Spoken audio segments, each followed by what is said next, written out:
Good morning, good morning. Morning, folks. Good morning, everyone. Welcome to another Wealth Coffee Chat. Jason here. Hope you're all awesome and well. Hey, good evening to you, Kevin, all the way from Florida. Good to see you on this morning. Sonia, early birds over here.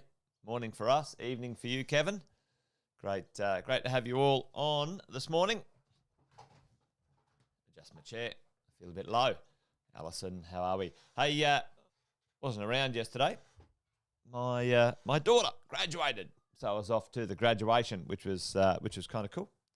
2 down, 1 to go on the home stretch, folks. With the children. Hope you're all awesome and well.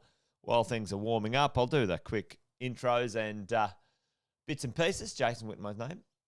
Most of you know that, and if you don't, let us know. Say hello as a newbie in the chat. Let us know where you're coming in from. Where are you joining us from on the live today? We've been Wealth Coffee chatting for a while now as a crew. You know, some people who are pretty keen and motivated and focused on creating some wealth with real estate. So welcome along. I've been property investing well over 20 years. 25 or something. I was doing the math the other day. Coaching property investors for 20 years as well. And along the way, done a few things that have worked, done a few things that have not worked. And paid attention. And each day, try and, share a little bit of that with you guys. David's coming just from up the road, Redland Bay. Hey, good spot there, David. Hope it's all going well up your neck of the woods. We're on the run, aren't we, to Christmas time, and hopefully you've got some plans in place. Gonna have some quiet ones for myself, I think. Hang around with the fam. But today I thought we might talk about a little something interesting. Some stats that I was looking at, some info, some data of recent times. Wrote myself a pretty interesting little headline today. My little headline. What number of person household grew by 300%? Yeah, I just realised I spelt buy wrong too. Anyway, there you go. Tell me. Oh, Lee's all the way from Tassie. Hey, Lee, good to see you. Tell me, what number person household do you think that grew the most in percentage over the pandemic, while the rest shrunk, folks? Shrunk, went down in percentages. Now, it wasn't a massive percent. 300% increase is me writing a dramatic headline. What number of household formation, the number of people who live in that household, which grew? What do you guys think? Oh, well, yeah, we might have a population boom, Alison. What do you think? That'd probably be useful for Australia. Our natural population growth has been declining for decades. Interesting. 3, number of people in a household. 3. Kelly says 1. Anyone else want to chuck a guess out there?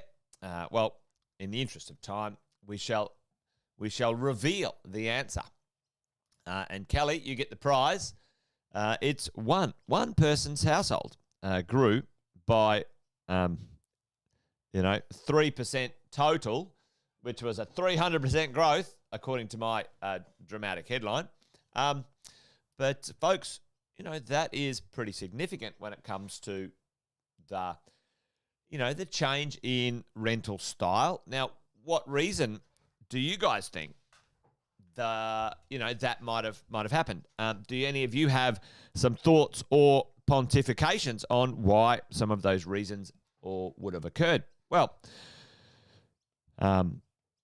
let's chuck a few out there. Number one, for many people, they didn't want to share anymore. Okay, sharing concerns, they didn't want to share. They wanted to be in control of their circumstance, their area, especially if they had to work from home.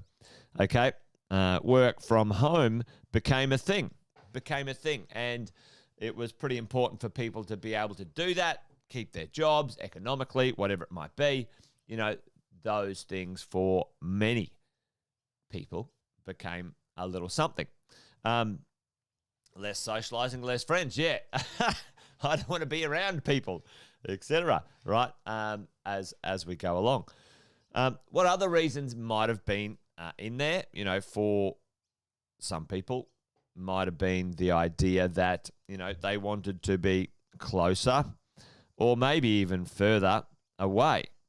Location might have been a thing. Location. They didn't want to be locked down, let's say, in a location away from the infrastructure. You know, many people are only allowed to go 5 kilometres from where they lived or whatever that might be, especially Melbourne. So, you know, if they wanted to visit friends and family, they wanted to go to the gym, they wanted to get outside, they wanted to be near the river, the ocean, the things. So location played a part, right? Location played an important part of that. The location where they could, you know, work from, live in a very small circle. So, but the third one, you know, for me, could have been dollars, could have been price. Maybe it was cheaper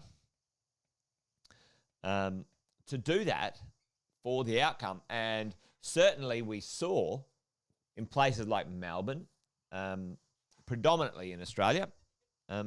What did we see? Tell me in the chat. What did we see the rental prices do for the first time in my whole entire investing career? In my first time in 25 years, this is the first time I've ever seen this. What happened to the average rents in Melbourne compared to the average prices in Melbourne over lockdown? Tell me, what happened there, folks? Put that in the chat for me. It's the first time I've ever seen this. So that's pretty interesting. Something new. There's always something new we can... the prices, the values doubled, Donna, but the rents actually went, folks. Average rents went down. The average rents went down. Rents dropped. Rents dropped, especially in Melbourne. Now, there was extenuating circumstances in Melbourne. The longest lockdown in the world, right? The longest lockdown in the world. You know, aggressive policies by the government, et cetera, et cetera. And if you ask a few Victorians, there'd probably be a fair few expletives going on.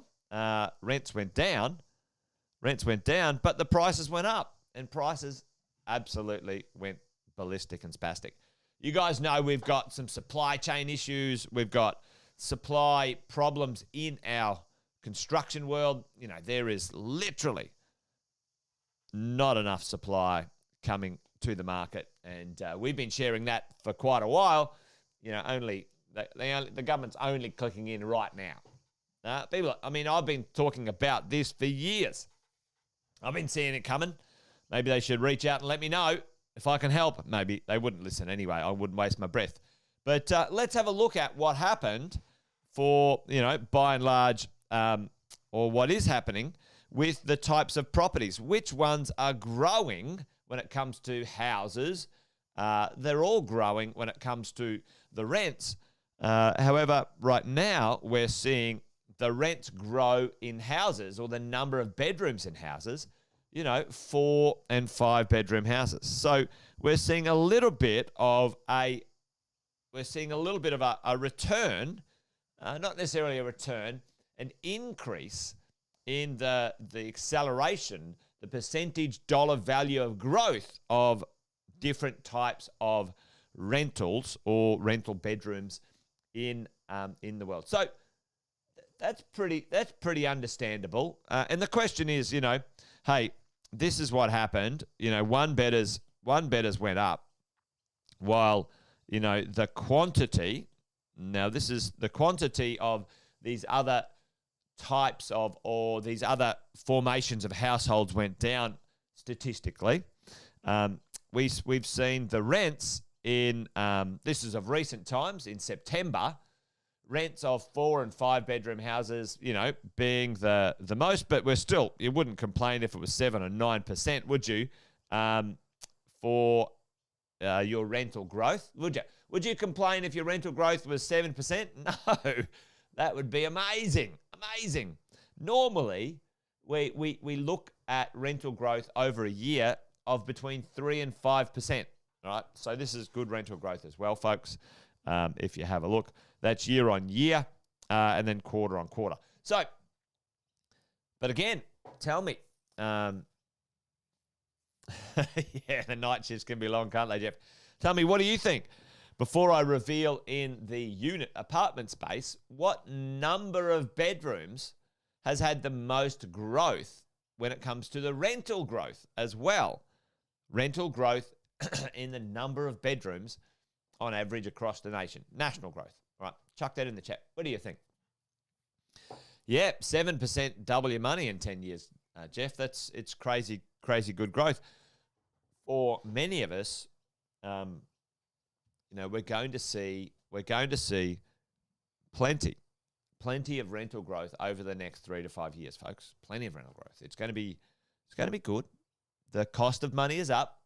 We know we have to increase our rental income to cover the cost of that money. That's just the way it's going to be. Jeff says 3 betters. Let's do the big reveal. Well, interestingly enough, check this out. 11% winner come in chicken dinner. Next up, three betters, Jeff. And this is the pretty interesting thing. Why do you guys think those two formations have grown the most? Have a think about this. Tell me. What about 1 betters and 3 betters? And, 8% is nothing to sneeze at, by the way, folks, is it? 8% is nothing to sneeze at when it comes to rental growth. But why would, these percentages, 11 and 10%, why are we seeing the marketplace grow a little bit better in those two ends of the market? Interestingly enough, this is quarter on quarter. 4% rental growth. That's pretty damn fine, folks, for the 1 betters in the last quarter. Okay? Because this is where we're going to see growth. When budgets get stretched, what do people do? Yeah. Because you can downgrade, you can downsize from a 2 to 1 and, save some money maybe, all right?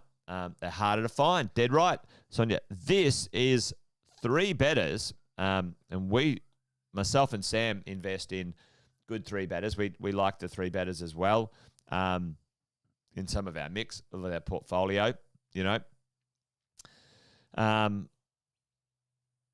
3 bed is the most undersupplied piece of apartment real estate in the whole mix. I can't remember the percentage, but I think it was like 2% of the market. This is like 12%, and then the rest is made up by 2 betters. And, not all 2 betters are made the same, as you go. Yeah, exactly, Alison. Yep. But, you buy a large, high-quality 1 better, and you actually end up with quite a lot, quite a premium on the margin or the rental you can get as well. So this is really interesting. As investors, as property investors, we go, okay, well, what is the future? What does our future look like when it comes to our properties? And, will I get growth, capital growth? Will I get rental growth? Can I transform those properties into something better into the future? All good questions. The 3 betters, for sure. You can work from home. You could share with 2 people and have an office. They're a little bit more functional potentially. Very interesting. Very interesting to say the least as we go along. So for us, like Alison said, buying a much nicer 1 better, and I know the property Alison has purchased, in an amazing location with super high quality fittings, fit outs and fittings and whatever it might be, can be very beneficial, both in the location, the quality, and the income. Okay. So, right now, if we have a look at, let's look at the values of apartments when it comes to the difference or the rent. This is pretty interesting across the difference between September 21 and September 22. The change across all of the cities is pretty significant. Other than Canberra slowing down a little bit, they're all double digit, 10% plus growth in our rentals. And I think that'll be even I think we'll see 10% as well in the coming year. Hang on. Oh, crikey, sneezing. So, how's that affecting values? Well, what's going on with the values, folks? We've got some fantastic rental growth in apartments. Now, what do you think? Into the future,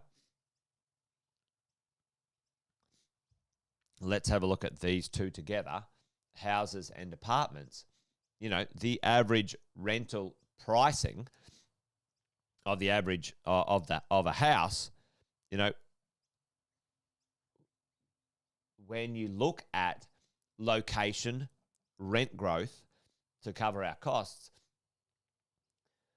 people affordability, I think that some of the growth coming from, let's say, the apartment space for rents are going to be accelerated because of affordability.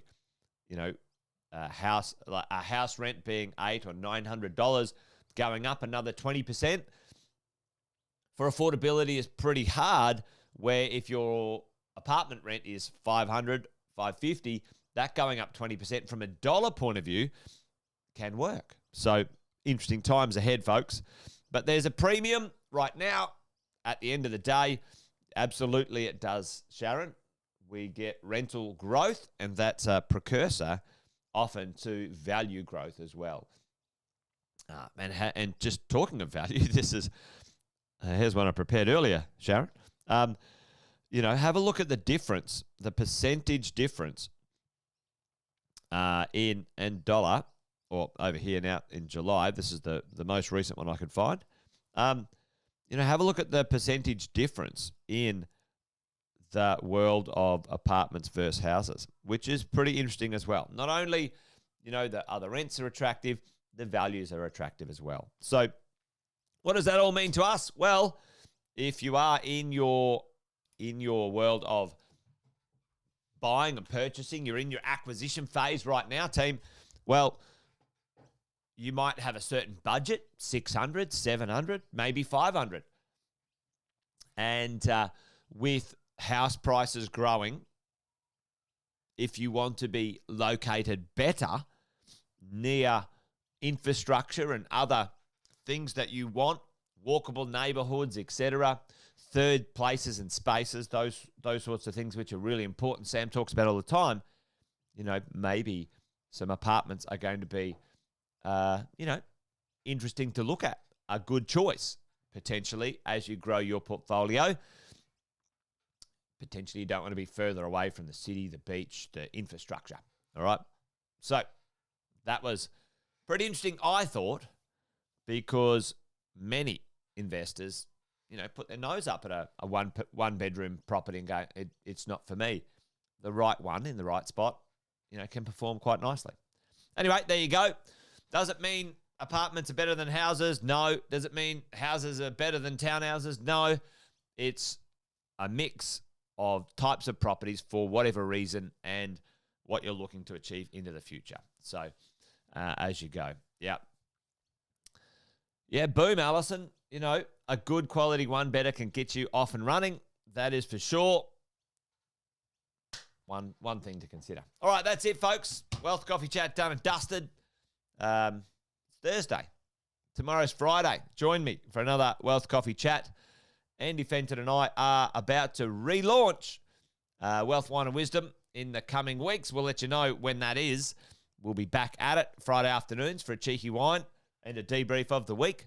But that's it from me, folks. You guys have a good Thursday. And remember, this thing's a marathon, not a sprint. You've got to buy well and do not sell. It's going to take some time. Be patient. Get yourself a good coach and go the distance. All right, folks. Take care. Bye for now. Join me tomorrow. Remember, same time, same bat channel.